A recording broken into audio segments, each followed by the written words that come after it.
भारत माता की, भारत माता की, इनकलाब, वंदे वंदे।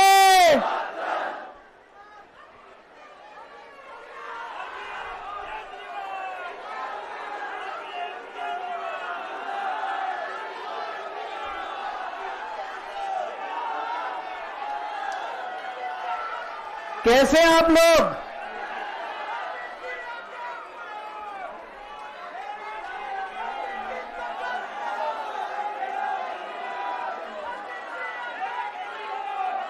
दोस्तों,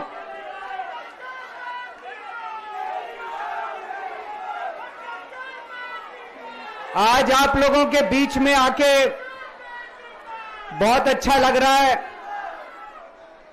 और आज यहां जंतर मंतर पे पुराने दिन याद आ गए। मेरे को आज भी याद है, तारीख भी याद है, 4 अप्रैल 2011 का दिन था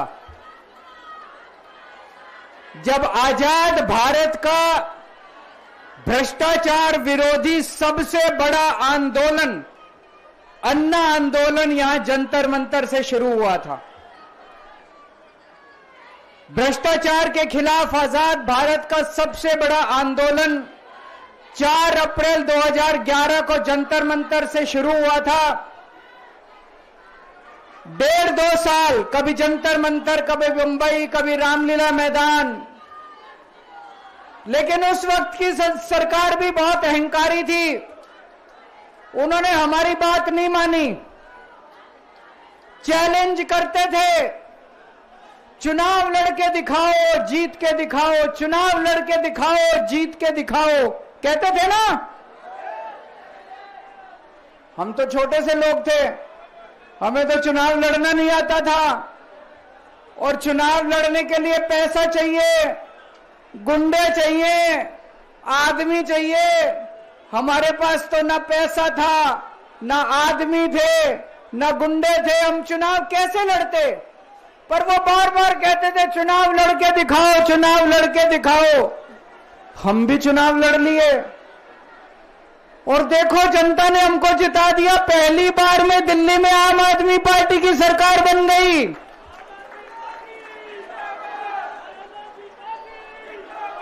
देश के अंदर हमने 2013 में चुनाव हुए थे, देश के अंदर साबित कर दिया ईमानदारी से चुनाव लड़े भी जा सकते हैं और ईमानदारी से चुनाव जीते भी जा सकते हैं।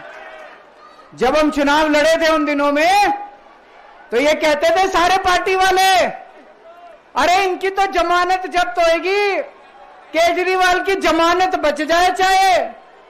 पहली बार में सरकार बन गई थी दिल्ली के अंदर हमारी 49 दिन की सरकार। ईमानदारी से चुनाव लड़े थे हम, हमारे पास कोई पैसा नहीं था, कोई आदमी नहीं था, ईमानदारी से चुनाव लड़े थे। देश में साबित कर दिया कि ईमानदारी से चुनाव लड़े जा सकते हैं। पिछले 10 साल से दिल्ली के अंदर हम लोग सरकार चला रहे थे, ईमानदारी से सरकार चला रहे थे, ईमानदारी से पैसे सरकार के बचा रहे थे और ऐसी ऐसी सुविधाएं दी हमने जनता को जो कोई कल्पना भी नहीं कर सकता। बिजली 24 घंटे कर दी, बिजली फ्री कर दी, बिजली पानी फ्री कर दिया, महिलाओं के लिए बसों का किराया मुफ्त कर दिया, बुजुर्गों के लिए तीर्थ यात्रा कर दी, शानदार अस्पताल मोहल्ला क्लिनिक बना दिए, लोगों का इलाज मुफ्त कर दिया, शानदार स्कूल बना दिए, लोगों की शिक्षा शानदार कर दी, बच्चों को भविष्य दे दिया। 10 साल ईमानदारी से काम किया। मोदी जी को लगने लगा कि अगर इनसे जीतना है तो इनकी ईमानदारी पे चोट करो, इनको बेईमान साबित करो। तो प्रधानमंत्री जी ने एक षड्यंत्र रचा। उन्होंने षड्यंत्र रचा, केजरीवाल को बेईमान साबित करो, मनीष सिसोदिया को बेईमान साबित करो, आम आदमी पार्टी को बेईमान साबित करो, और षड्यंत्र रच के इन्होंने हमारे सारे बड़े बड़े नेताओं को एक एक करके जेल में डाल दिया। दोस्तों, अब हम जेल से बाहर आ गए और जेल से बाहर आने के बाद मैंने इस्तीफा दे दिया। आपके मन में यह चल रहा होगा कि केजरीवाल ने इस्तीफा क्यों दिया। मैंने इस्तीफा इसलिए दिया क्योंकि मैं ये सब करने के लिए, गंद करने के लिए नहीं आया था। मैं भ्रष्टाचार करने के लिए नहीं आया था। मैं सत्ता का लालच, सत्ता की भूख नहीं है मेरे को सीएम की कुर्सी की भूख नहीं है। मैं पैसे कमाने नहीं आया। पैसे कमाने होते इनकम टैक्स कमिश्नर की नौकरी करता था। उस नौकरी में जितने करोड़ों रुपए चाहता मैं कमा सकता था। पैसे नहीं कमाने, देश के लिए आए थे, भारत माता के लिए आए थे, देश की राजनीति बदलने के लिए आए थे। दोस्तों,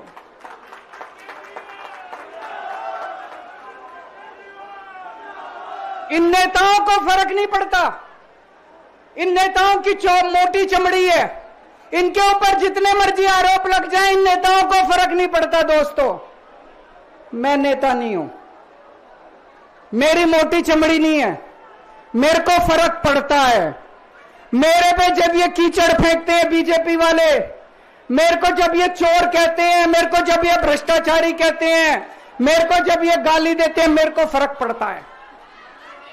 आज मैं बहुत दुखी हूं, आज मेरी आत्मा पीड़ित है, मैं अंदर से बहुत दुखी हूं और इसीलिए मैंने इस्तीफा दिया।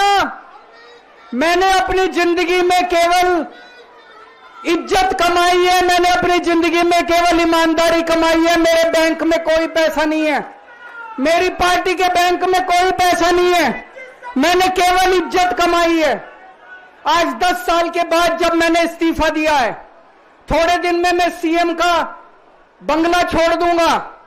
आज दिल्ली के अंदर मेरे पास घर भी नहीं है रहने के लिए। मेरे को कई लोग कहते हैं, कैसा आदमी है यार तू, 10 साल राजनीति करी, 10 साल सीएम रह गया, 10 साल में तो 10 कोठियां बन जाती, 10 घर बन जाते, 10 प्लॉट बन जाते। मैंने कुछ नहीं कमाया 10 साल के अंदर, केवल आपका आशीर्वाद कमाया, आपका प्यार कमाया है 10 साल के अंदर।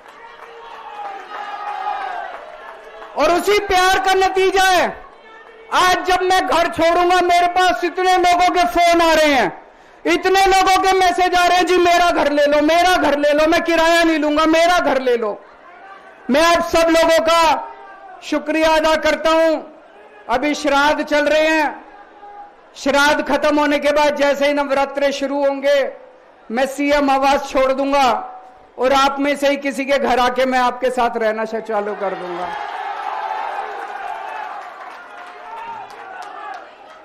इन्होंने, मोदी जी ने हमारे ऊपर सबसे कठोर कानून लगाया, इस देश का ईडी का कानून, पीएमएलए।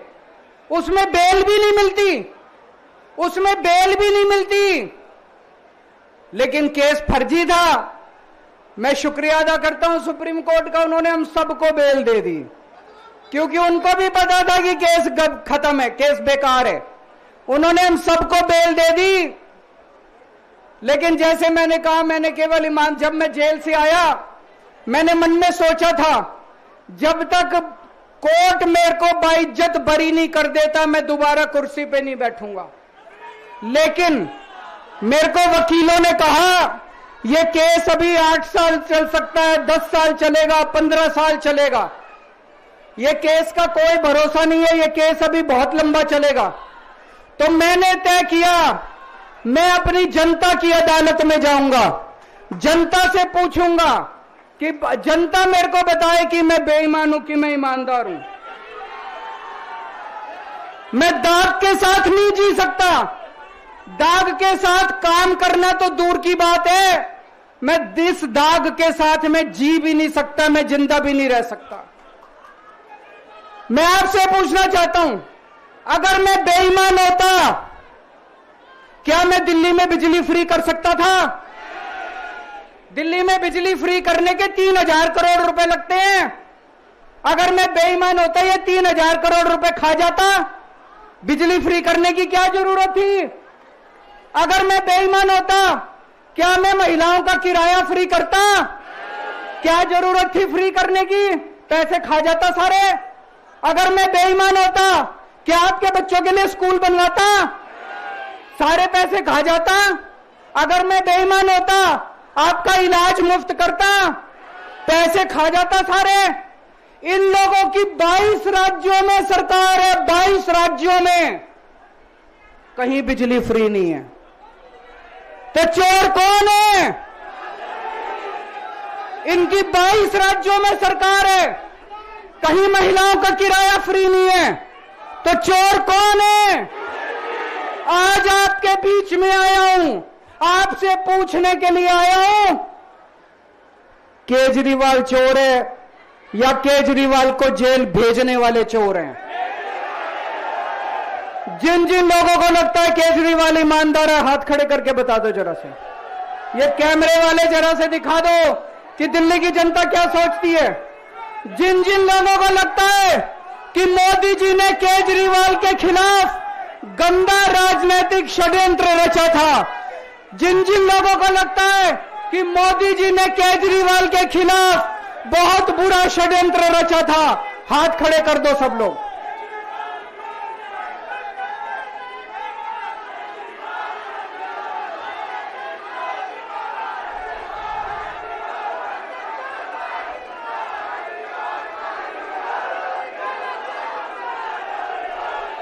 एक बात और करना चाहता हूं आज आपसे। एक बात और करना चाहता हूं, बड़े ध्यान से सुनना। एक बात और बहुत जरूरी बात है, सारे जने बड़े ध्यान से सुनना। ये आरएसएस वाले कहते हैं हम राष्ट्रवादी हैं, आरएसएस वाले कहते हैं हम देशभक्त हैं। आज मैं पूरे सम्मान के साथ, आरएसएस के प्रमुख हैं श्री मोहन भागवत जी, मैं पूरे सम्मान के साथ मोहन भागवत जी से 5 प्रश्न पूछना चाहता हूं और आपका समर्थन चाहता हूं। अगर मैं कोई गलत प्रश्न पूछूं तो बता देना, और सही प्रश्न पूछूं तो मैं आपसे हाथ खड़ा करवा के पूछूंगा। मेरा पहला प्रश्न है मोहन भागवत जी से।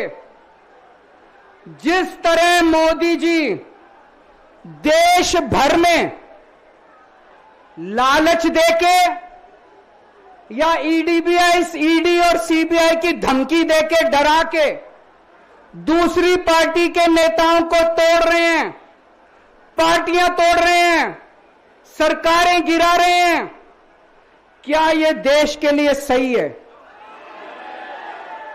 मैं मोहन भागवत जी से पूछना चाहता हूं, क्या आप नहीं मानते कि यह भारतीय जनतंत्र के लिए हानिकारक है? पूछना चाहिए कि नहीं पूछना चाहिए मोहन भागवत जी से? मेरा दूसरा प्रश्न है उनसे, देश भर में सबसे भ्रष्टाचारी नेताओं को मोदी जी ने अपनी पार्टी में शामिल करवा लिया। जिन नेताओं को कुछ दिन पहले मोदी जी ने खुद सबसे भ्रष्टाचारी बोला, जिन नेताओं को अमित शाह जी ने खुद भ्रष्टाचारी बोला, कुछ दिन के बाद उनको बीजेपी में शामिल करा लिया। मैं मोहन भागवत जी से पूछना चाहता हूं, क्या इस प्रकार की राजनीति से आप सहमत हो? क्या आपने कभी ऐसी बीजेपी की कल्पना की थी? पूछना चाहिए कि नहीं पूछना चाहिए मोहन भागवत जी से? मेरा तीसरा प्रश्न है मोहन भागवत जी से, बीजेपी आरएसएस की कोख से पैदा हुई है कि नहीं है? कहा जाता है यह देखना आरएसएस की जिम्मेदारी है कि बीजेपी पथभ्रष्ट ना हो। मैं मोहन भागवत जी से पूछना चाहता हूं, क्या आप आज की बीजेपी के इन कदमों से सहमत हैं? क्या आपने कभी मोदी जी से यह सब ना करने के लिए बोला? मोहन भागवत जी बताएं कि क्या आपने मोदी जी को यह सब गलत हरकतें करने से रोका कभी? पूछना चाहिए नहीं पूछना चाहिए? मेरा चौथा प्रश्न है मोहन भागवत जी से, जेपी नड्डा जी ने लोकसभा चुनाव के दौरान उन्होंने कहा कि बीजेपी को अब आरएसएस की जरूरत नहीं है। आरएसएस बीजेपी की मां समान है कि नहीं है? क्या बेटा इतना बड़ा हो गया कि मां को आंखें दिखाने लग गया? क्या बेटा इतना बड़ा हो गया कि आज मां को आंखें दिखाने लग गया? जिस बेटे को पाल पोस के बड़ा किया, जिस बेटे को प्रधानमंत्री बनाया, आज वो बेटा पलट के मां को अपनी आंखें दिखा रहा है। मातृतुल्य संस्था आरएसएस, आज वो बेटा अपनी मातृतुल्य संस्था को आंखें दिखा रहा है। मैं मोहन भागवत जी से पूछना चाहता हूं, जब नड्डा जी ने ये कहा तो आपके दिल पे क्या गुजरी, आप जरा बताइए इस देश को। क्या आपको दुख नहीं हुआ? मैं आरएसएस के हर कार्यकर्ता से पूछना चाहता हूं, जब नड्डा जी ने कहा कि हमें आरएसएस की जरूरत नहीं है, क्या आरएसएस के हर कार्यकर्ता को दुख नहीं हुआ? मेरा 5वां प्रश्न मोहन भागवत जी से मैं कहना चाहता हूं, आप ही लोगों ने मिलकर कानून बनाया था कि 75 साल के होने पे कोई भी व्यक्ति रिटायर होगा। इस कानून के तहत आडवाणी जी को रिटायर कर दिया, मुरली मनोहर जी जैसे बड़े बड़े नेताओं को रिटायर कर दिया, बीसी खंडूरी जी को रिटायर कर दिया, कलराज मिश्र को रिटायर कर दिया, शांता कुमार को और पता नहीं कितने लोगों को रिटायर कर दिया। अब अमित शाह जी कह रहे हैं कि यह नियम मोदी जी पे लागू नहीं होगा। तो मैं मोहन भागवत जी से पूछना चाहता हूं, क्या आप इससे सहमत हो कि जो नियम आडवाणी जी पे लागू हुआ वो मोदी जी पे लागू नहीं होना चाहिए? आप ये पूछना चाहते हैं कि नहीं पूछना चाहते? पूरा देश आज मोहन भागवत जी से ये प्रश्न पूछना चाहता है। एक और बात रखना चाहता हूं मैं, प्रश्न के रूप में नहीं है। आज हमारे देश के अंदर शिक्षा व्यवस्था का बहुत बुरा हाल है। जिनके पास पैसा है वो अपने बच्चों को प्राइवेट स्कूलों में भेज देते हैं, जिनके पास पैसा नहीं है वो मजबूरी में सरकारी स्कूलों में भेजते हैं। 75 साल के अंदर सरकारी स्कूलों का बेड़ा गर्क कर दिया हर सरकार ने इस देश के अंदर। लेकिन ऊपर वाले की कृपा है कि ऊपर वाले ने इस देश को एक मनीष सिसोदिया दे दिया। 75 साल के बाद इस देश में एक ऐसा शख्स आया जिसने गरीबों के बच्चों को भविष्य की एक उम्मीद दी। एक रिक्शे वाले का बेटा, मजदूर का बेटा, किसान का बेटा, जिसे कोई उम्मीद ही नहीं बची थी कि मेरे बच्चे बड़े होकर कुछ बन सकते हैं, आज उनके बच्चों को अच्छी शिक्षा देकर मनीष सिसोदिया ने उनको उम्मीद दी है। ऐसे मनीष सिसोदिया को प्रधानमंत्री मोदी जी ने 2 साल जेल में रखा। मनीष सिसोदिया की जिंदगी उसकी अपनी जिंदगी नहीं है। मनीष सिसोदिया की जिंदगी देश की जिंदगी है। मनीष सिसोदिया का एक एक जिंदगी का पल इस देश का पल है। ये 2 साल मनीष सिसोदिया के खराब नहीं हुए, ये 2 साल इस देश के खराब हुए हैं। अगर आज मनीष सिसोदिया जेल के बाहर होता, न जाने कितने और नए स्कूल बनते, न जाने कितने बच्चों को शिक्षा मिलती। तो मैं मोहन भागवत जी से भी पूछना चाहता हूं कि क्या आरएसएस इस किस्म की हरकतों से सहमत है? ये सारे प्रश्न आज मैंने मोहन भागवत जी के सामने रखे हैं। मैं उम्मीद करता हूं कि वो इन प्रश्नों के जवाब देंगे। और ये प्रश्न केवल मोहन भागवत जी के लिए नहीं है। इस देश से प्यार करने वाले हर शख्स, इस देश के हर देशभक्त को, भारत माता की पूजा करने वाले भारत माता के हर सपूत को मैं ये प्रश्न पूछना चाहता हूं, इस पे चिंतन जरूर करना। आरएसएस के हर व्यक्ति से मैं कहना चाहता हूं, आपको हो सकता है केजरीवाल पसंद ना हो, आपको हो सकता है आम आदमी पार्टी पसंद ना हो, लेकिन देश की खातिर इन मेरे उठाए गए मुद्दों पे चिंतन जरूर करना दोस्तों। ये आने वाला चुनाव मामूली चुनाव नहीं है। यह दिल्ली का आने वाला चुनाव केजरीवाल की अग्नि परीक्षा है। अगर आपको लगता है केजरीवाल ईमानदार है तो केजरीवाल को वोट देना। अगर आपको लगता है केजरीवाल बेईमान है, मुझे कतई वोट मत देना। ये जो झाड़ू है ना, ये जो झाड़ू है, ये झाड़ू अब चुनाव चिन्ह नहीं है। ये झाड़ू चुनाव चिन्ह नहीं है आम आदमी पार्टी का। ये झाड़ू आस्था का प्रतीक है। जब एक आदमी वोट डालने जाता है और झाड़ू का बटन दबाता है तो अपनी आंख बंद करके पहले भगवान का नाम लेता है। झाड़ू का बटन दबाता है तो वो मन में सोचता है कि मैं ईमानदारी का बटन दबा रहा हूं। झाड़ू का बटन दबाता है तो वो ये सोचता है कि मैं एक ईमानदार सरकार बनाने का बटन दबा रहा हूं।